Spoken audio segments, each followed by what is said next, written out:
What I love about watches, among many things, is that strapping one on your wrist transports you to whatever era that watch is from. So old sport, I'm coming to you from the 1920s, in the trophy room of a golf club in the suburbs of Washington, D.C.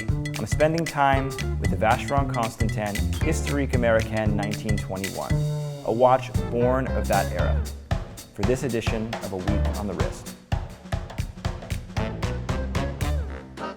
The explosion of city living, prohibition, and parties, the 20s left the past behind in search of a bolder future. Wristwatch design represented a level of creativity unique to this era.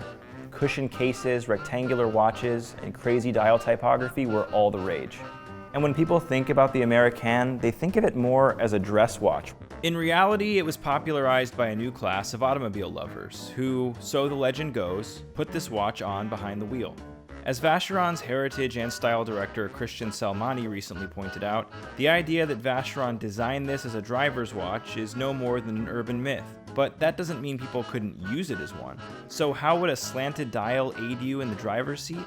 Well, let's take a look. Now, we wear our watches on the top of the wrist like this, and when you look at it, that slanted design becomes more exaggerated. But you have to remember, steering wheels in the 1920s were much larger, and so instead of driving at 10 and 2, they were driving more at 5 and 7. So if you were wearing your watch on the underside of your wrist, the 12 is at the exact top of the dial from that angle. You also have to remember that prohibition was a big part of the 1920s. Alcohol went underground, but it was also never a bigger part of American culture. And I like to think of this watch in the context of the era that it was made, and that was 1921. And when you look at it, you can really see it. I mean, look at this watch. It's a little bit drunk.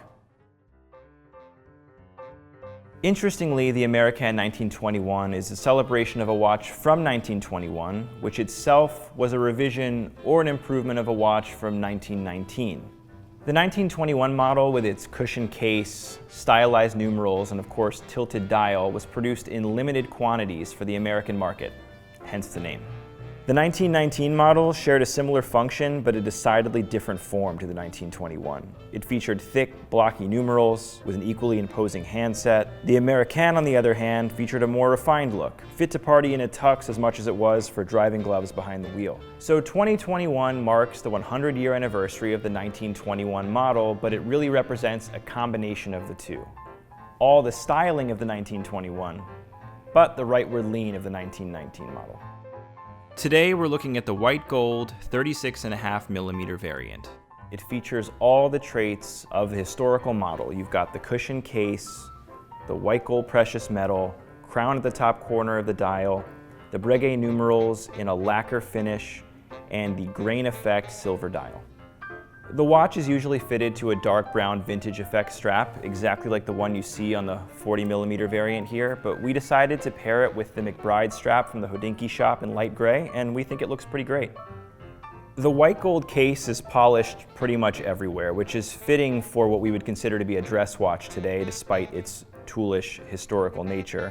It's incredibly thin and has an exhibition case back where you can see the hand-wound movement behind, and even the back of the case is equally polished.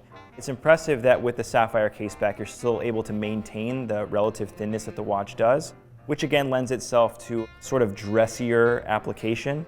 Because of the cushion-shaped casing, the 36.5mm sizing actually wears very nicely.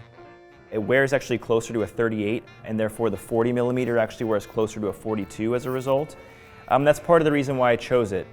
It has a sort of a modern sizing to it that probably would have worn pretty large back in 1921, but fits modern taste pretty well.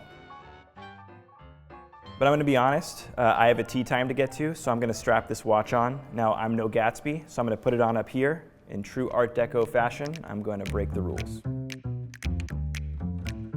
You buy and wear the Vacheron 1921 to feel, well, different. It has a transportive effect, almost like a time machine. Strapping it on is the horological equivalent of cosplay. You don't need to dress in a tuxedo with tails and a top hat, or pull a vintage 20s Rolls Royce out of a garage. You just have to put this on your wrist and let it do its magic. By today's standards, it's a dress watch. By yesterday's, it's a tool watch. And at 36.5mm in unassuming white gold, it can be a little bit of both.